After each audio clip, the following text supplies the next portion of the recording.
Ya kok berledi macam mana?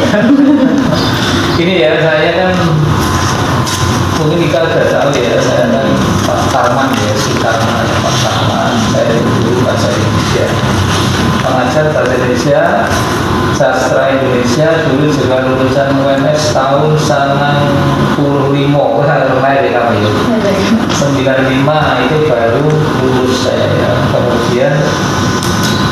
kemudian yang S2 linguistik di UMS itu lulusnya tahun 2012 ya aja itu ya gitu. Terus di sini saya mulai sudah 1 tahun ya ini di Batam itu. Jadi nanti kalau itu mungkin masalah teknis mungkin dia kurang menguasai karena mungkin saya kita kan pakai Pak Siti itu kan singgul TIK ya, yang biasanya itu menerapkan program-program kaitannya dengan IT.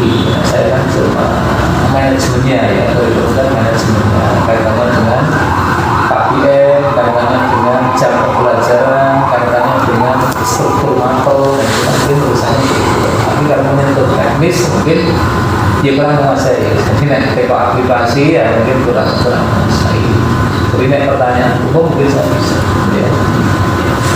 Untuk teknologi pembelajaran sendiri, dari tempat ini menerapkan seperti apa nih Pak?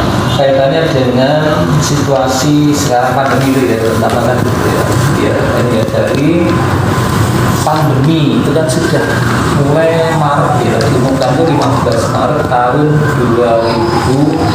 2020 ya. Waktu itu pas ujian tidak salah FBK ya.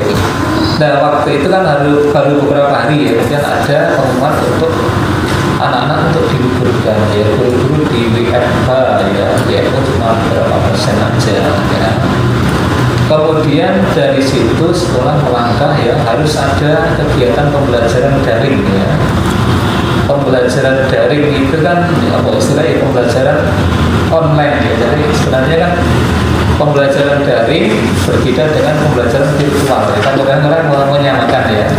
Kan ada daring, virtual, kemudian sing campuran atau sini antara nih, nah apa itu ya? Apa tadi? Hybrid, bukan ya?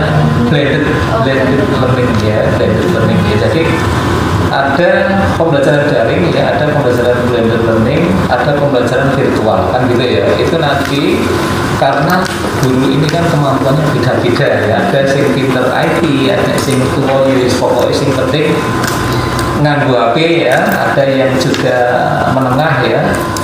Jadi ketika ada kebijakan pemerintah untuk pembelajaran daring ya pada situasi pandemi ya, kemudian sekolah menerapkan satu aplikasi ya, tapi ini beberapa bulan ya setelah pandemi ya. Pada awalnya semuanya bebas ya, ada yang menggunakan BCR ya, Google Classroom ya, Google Classroom ya. Ada juga yang menggunakan WA, enak ya, dulu kan banyak. Ini masih kontennya masih daring semua ya, tapi belum virtual ya. Tapi yang virtual ada juga yang Zoom ya. Jadi misalnya kayak guru IPA ya, fisika, kimia, matematika kan ceramah tok itu kan kurang begitu, anak kurang menguasai ya, kurang memahami ya. Tapi naik guru bahasa, PKN ya, sejarah mungkin guru ngomong ini aja anak sudah bisa memahami. Tapi untuk guru-guru yang eksak ya, itu biasanya suka dengan Zoom.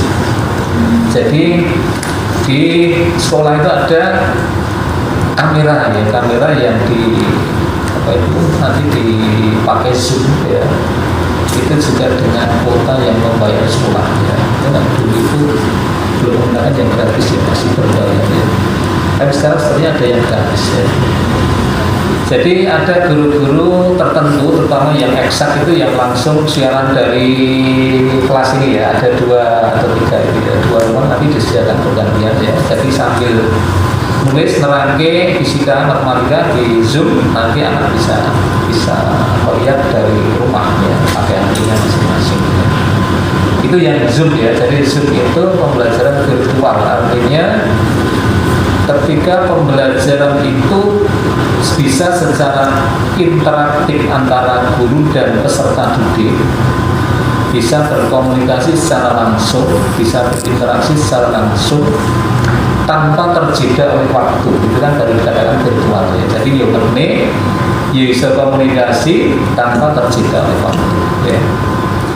Lain dengan WA ya, GCR ya. Kalau WA itu ya daring karena pakai jaringan internet ya, tapi tidak bisa dikatakan virtual karena iki ngetik sing maca mungkin 10 menit kas ya, sing maca itu kan tidak langsung ya, artinya dulu tidak berkomunikasi secara langsung ya. Tapi terjeda ada sing langsung, ada sing buka info seperempat jam gitu ya. Ada juga dulu yang hanya pakai WA ya, pakai WA grup kelas gitu ya, menerangke ngetik atau malah mungkin tugas ya. Cuma kelebihannya dia kan bisa ngirim video, bisa ngirim apa ya, kan berbeda. Kemudian setelah berjalan ya, ada WA, ada GCR, ada Zoom, secara umum kan tiga ini ya. Kemudian setelah berjalan beberapa bulan ya, itu kemudian sekolah punya inisiatif untuk membuat aplikasi, bukan membuat ya, membeli saja ya, jadi sulit ya, menggunakan aplikasi yang namanya Apsis ya, Apsis. Nah, Apsis.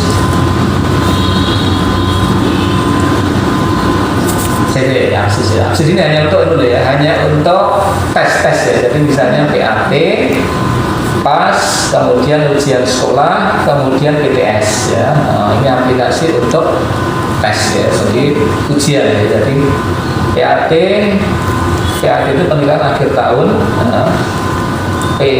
PAS penilaian akhir semester, kemudian PTS tengah semester, kemudian UAS ujian sekolah. Jadi menggunakan Apsis ya. Apsis itu kelebihannya ya.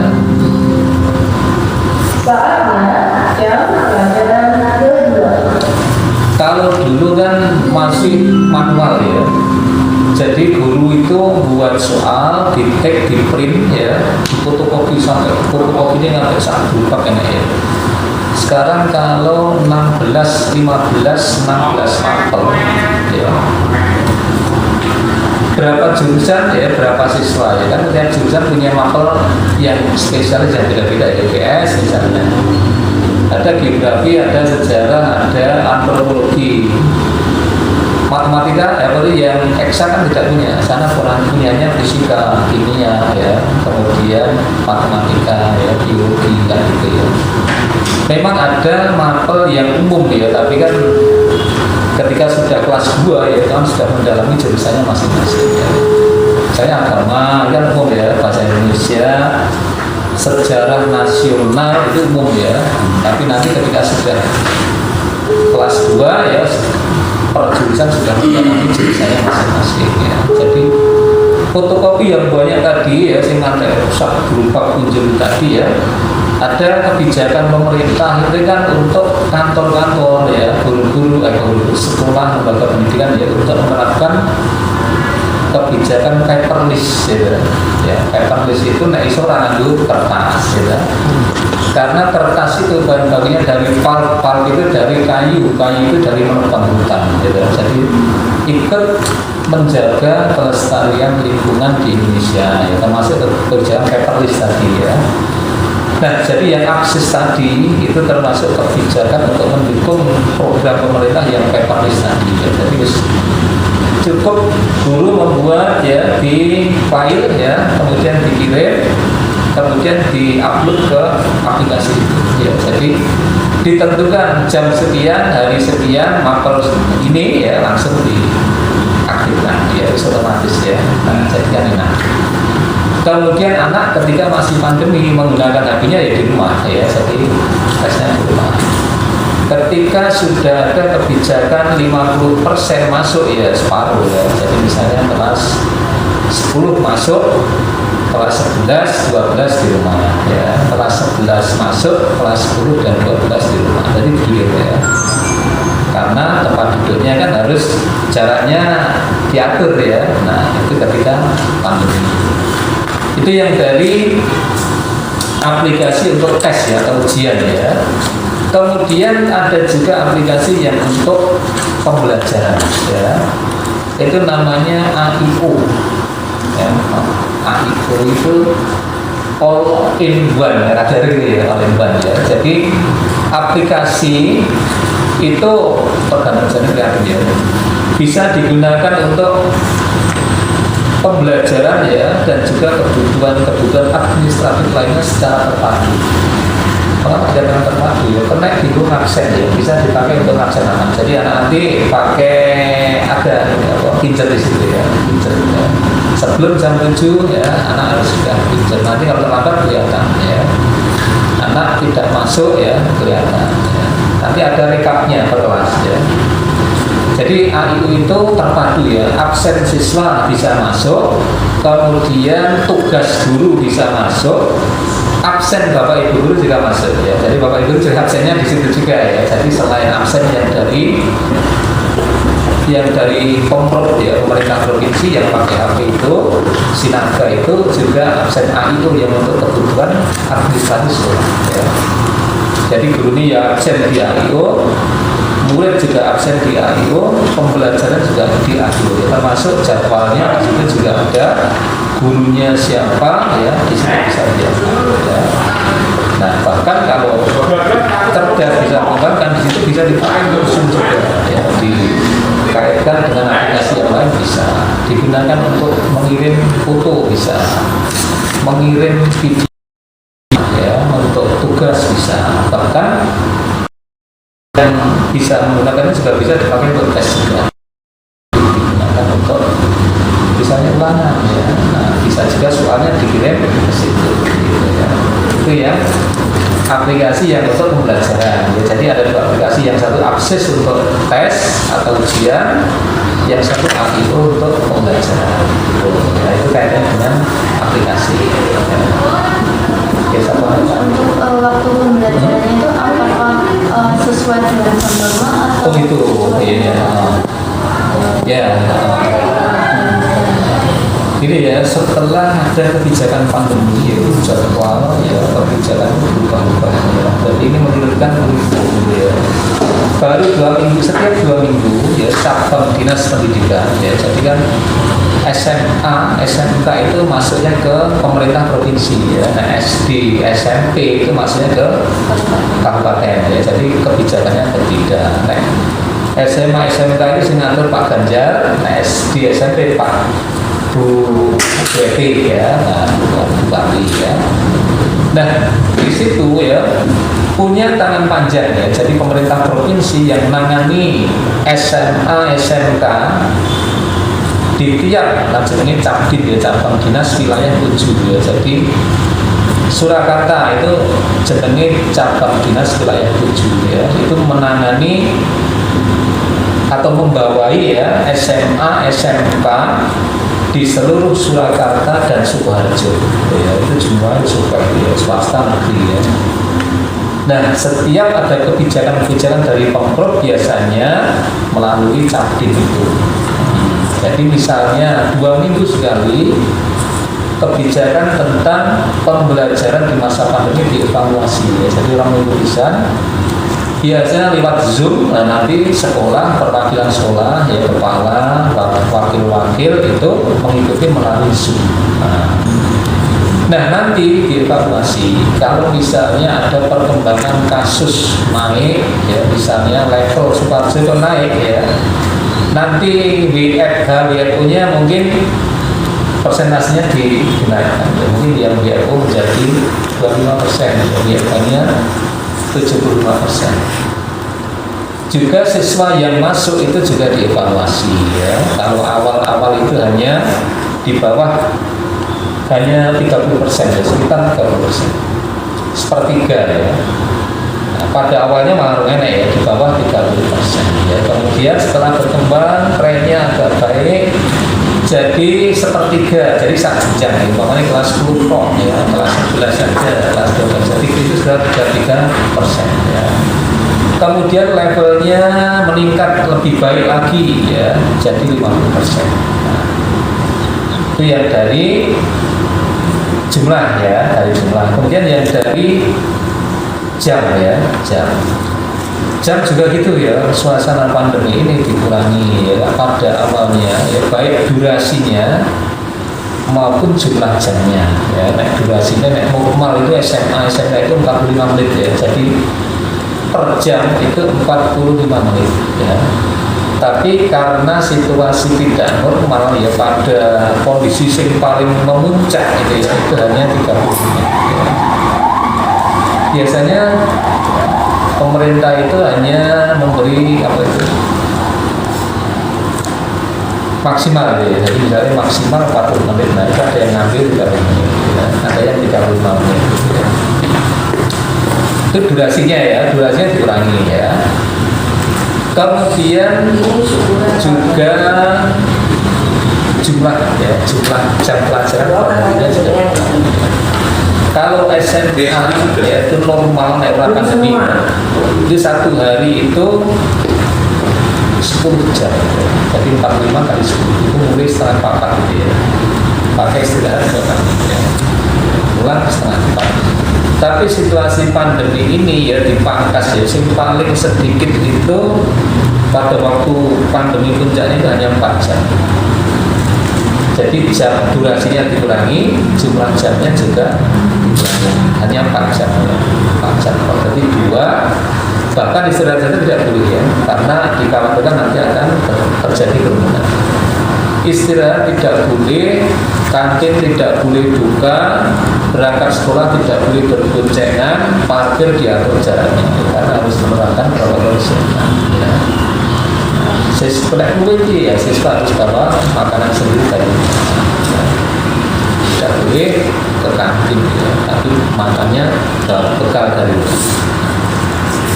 Harus menjaga protokol kesehatan. Di depan kelas itu ada tempat cuci tangan ya, yang diberi sabun ya, diberi tisu, masuk juga ada cek suhu ya, kemudian ada hand sanitizer ya, yang kelas diberi itu untuk melaksanakan protokol kesehatan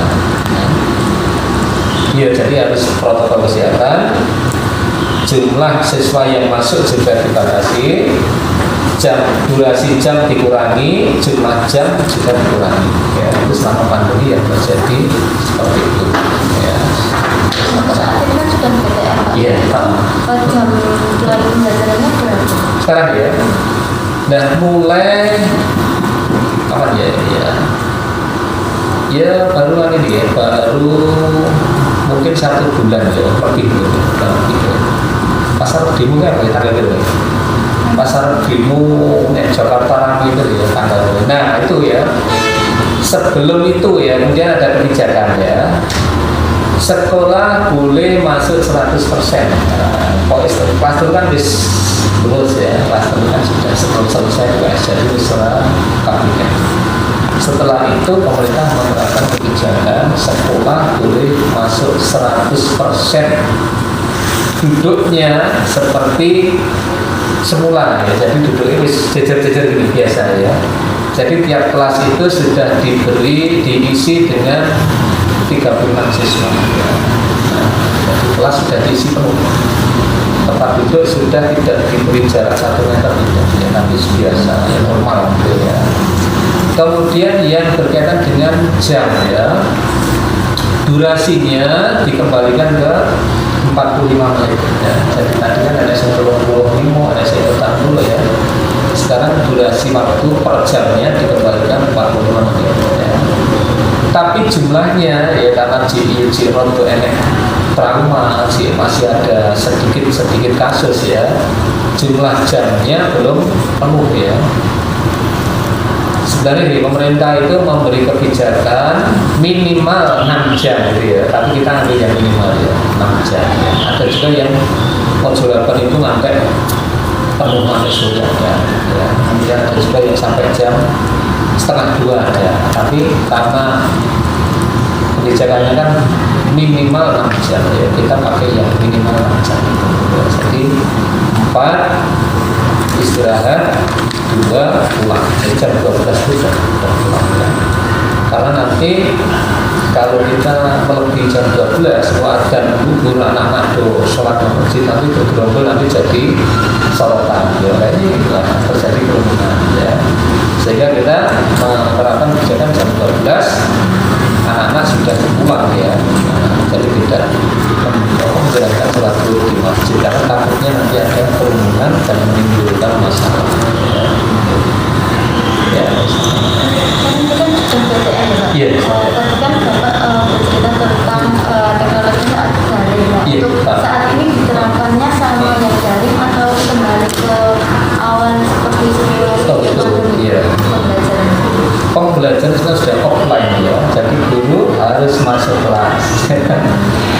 Di kelas sudah disediakan dengan LCD ya, sudah ada LCD ya, jadi sudah ada soundnya ya, jadi itu fasilitas dari sekolah ya.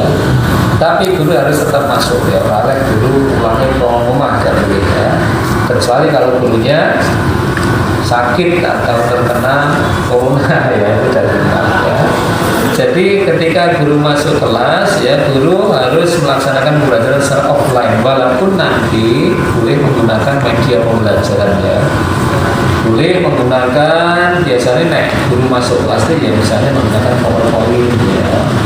Kemudian mengakses sumber-sumber belajar yang dari non-buku ya. Jadi anak-anak misalnya mengakses dari YouTube ya, dari internet gitu ya, itu ya, karena memang ada jaringannya, jaringan wifi-nya. Ya. Tapi tetap harus offline, dulu harus masuk kelas ya. Itu yang kebijakan pembelajaran ya. Jadi boleh menggunakan media, memanfaatkan fasilitas yang ada di sekolah, menggunakan internet, menggunakan LCD, menggunakan sound dan sebagainya. Tapi tetap harus masuk kelas ya. Kemudian yang tadi yang untuk ujian atau untuk tes kita masih menggunakan yang aplikasi tadi ya. Walaupun muridnya juga masuk ya, jadi masuk kelas diawasi tapi mengerjakannya pakai Android ya. Jadi tetap ini ya. Karena kita memang tadi ya mendukung yang kebijakan paperless tadi ya, jadi tidak ada kertas ya. Jadi tesnya kita masih menggunakan yang aplikasi tadi, tapi yang pembelajarannya ya kita tetap offline ya, walaupun dengan fasilitas yang sudah disediakan sudah ada ya, mulai dari internet ya, wifi maupun LCD sudah disediakan. Kemudian sumber pembelajaran dari mana? Sumber pembelajaran ya, pertama sing pokok gitu. Kalau dulu itu ya, yang namanya sekolah itu kan sumber belajar cuma dari buku paket ya, buku perpus ya. Sekarang ini kadang-kadang guru itu sulit gitu memberi batasan pada anak ya. Jadi anak itu bisa mengakses sumber belajar seluas-luasnya, kecuali yang ulangan HP itu tinggal gitu ya. Jadi HP dimatikan atau HP disimpan ya, itu kalau ulangan. Tapi ketika proses pembelajaran, tugas-tugas ya, guru memberikan kesempatan anak untuk mengakses sumber belajar di luar buku ya. Boleh ya, bahkan saya ini LKS malah oleh gitu. Anggo LKS oleh ya, tapi menggunakan HP boleh ya. Jadi anak-anak peserta didik itu boleh mengakses sumber belajar yang dari non buku ya. Bahkan yang perpusnya malah saya itu malah ya. Pilih yang instan ya, cari di HP dan gitu ya, itu sumber belajar ya. Mungkin untuk kemampuan peserta didik dalam memahami ketika daring atau ketika luring itu seperti apa Pak? Ya, ini yang merespon peserta didik ya, dari katanya dengan kebijakan yang tadi ya, menggunakan beberapa aplikasi tadi ya. Kendala anak itu ya, kendala peserta didik itu ada beberapa macam ya. Disimpulkan itu di mengkristal ada beberapa jenis ya. Pertama, kendala ekonomi itu saya ya, kendala ekonomi ada. Kasus yang anak itu, Pak saya tidak punya HP, ada. Pak HP saya tidak bisa dipakai ini, itu dan sebagainya. Ya. Itu ada ya. Tapi sekolah tetap memberikan toleransi. Di sekolah kan ada lab komputer ya. Di sekolah ada jaringan wifi ya. Pernah saya itu punya murid gitu, kalau ngumpul itu tugas itu mau ngel, alasannya macam-macam ya. Maksud saya kira diapi ya, mungkin soal itu biasa ya. Tapi alasan yang kedua ya mau anak saya diapi, ya anak saya diapi, oke. Alasan yang kedua kuota ya, Pak kuotanya habis ya. Nah, ketika sekolah menghadapi kasus-kasus macam itu, sekolah bijaksana ya. Paling cakap dulu sih deh ya kasus. Saya kira diapi itu kan paling saat sekolah orang yang mau ya. Sekolah yang terpencil rane jaringan internet juga tidak banyak ya. Nah, sekolah memberikan kebijakan anak-anak yang bermasalah seperti itu dipersilakan datang ke sekolah ke lab komputer. Nah, kendala musinya toh ya, kendala kon yang sekolah ditunggoni ya, dihubungkan dengan wifi sekolah tapi nggak rapo ya, pernah kita anak itu tak telepon yang sekolah tak kayak pas gede wifi ini istilahnya nggak rapo nggak ya. Kalau kendalanya HP ya di lab komputer kan banyak laptop ya, dimasukkan lab komputer menggunakan fasilitas dari sekolah ya. Bahkan ketika PAT ya ujian sekolah kemarin ya, ada anak yang terkendala itu dimasukkan lab ya, jadi dia mengikuti daring dari lab sekolah, jadi langsung di web laptop itu ya. Jadi bisa itu ada kalau yang terkendala HP atau sinyal bisa anak datang ke sekolah menggunakan fasilitas lab komputer ya, itu ya. Jadi itu solusinya kan. Kemudian yang masalah lain ya hampir tidak ada ya, karena nanti anak itu biasanya saling membantu ya. Jadi umpamanya kok ini anaknya raiso itu saling membantu. Tapi nanti kalau tidak bisa lagi disuruh datang ke sekolah ya. Mungkin suruh ada Pak Sultana atau Pak Kipar semudah masalah aplikasi ya. Apalagi kan jadi pertanyaan terakhir ya Pak. Apa kendala SMA juga dalam melaksanakan pembelajaran kan ada ya, dari sekolah sendiri? oh iya betul ya. Kendala-kendala ya sebenarnya kendala teknis tadi ya bersama ya. Jadi kendala teknis itu masalah ada yang nggak punya HP ya, ada yang sinyalnya tidak ada ya, caranya kan mungkin ada suruh main di Bantono ya, rada ada sinyalnya. Tapi kayak di daerah ini bisa karena sekarang zonasi ya, jadi anak yang jauh itu sedikit ya, itu kayak jauh belum zonasi. Zonasi itu kan paling-paling radius berapa gitu. Ya ada yang prestasi tapi kan hanya sedikit ya, jumlahnya hanya sekitar 20% ya. Itu pun sudah tidak terlalu jauh. Paling agak Juire gitu kan ya wis daerahnya sudah disinyalir atau Polokarpo ya. Nah itu ya paling Bengkol kan tidak terlalu jauh. Jadi kendala ekonomi ya tadi solusinya tadi ya datang ke sekolah, kendala sinyal sudah ya. Ini justru kendala psikis ya, kendala moral ya.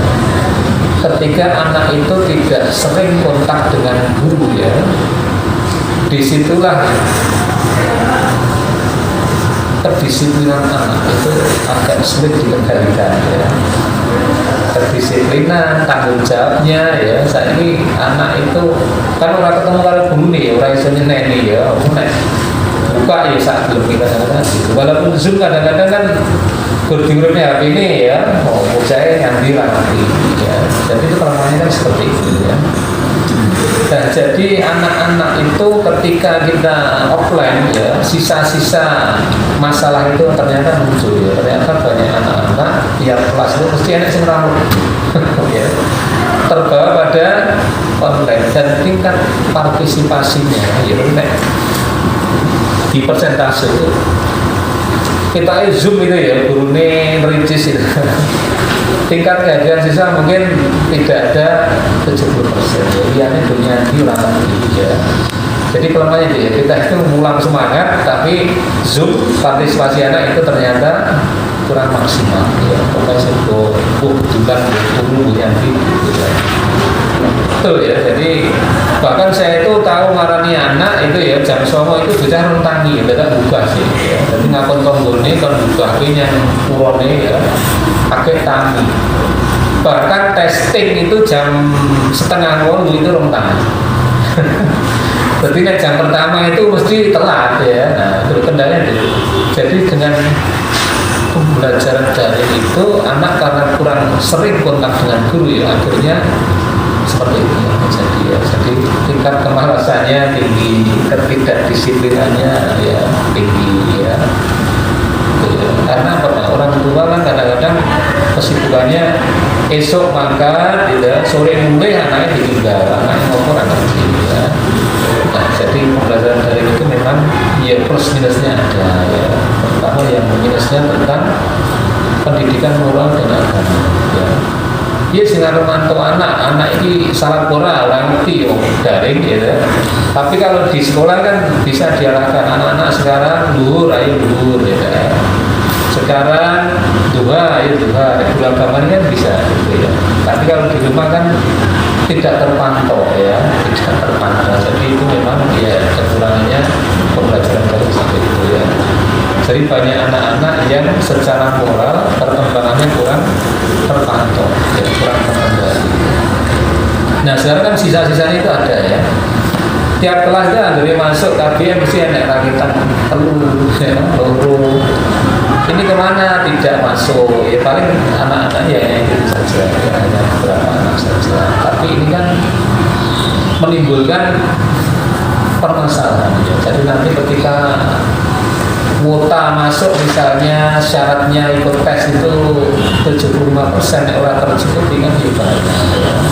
Tapi bisa tidak naik kelas ya, bisa tikannya menilai C pada ketika nilai sikap itu C ya anak itu tidak naik kelas ya, walaupun misalnya aslinya cair ya butuh ya, tapi karena mungkin tidak disiplin ya, tidak mengikuti tugas-tugas dari guru ya, bisa jadi anak itu tidak naik kelas ya. Bahkan kemarin juga ada yang mengundurkan diri ya, karena baik mungkin karena males sekolah tidak kerja ya, akhirnya sekolah sudah mulai harus penting mulai musik seminggu ini untuk percobaan ya, akhirnya mengundurkan diri ya.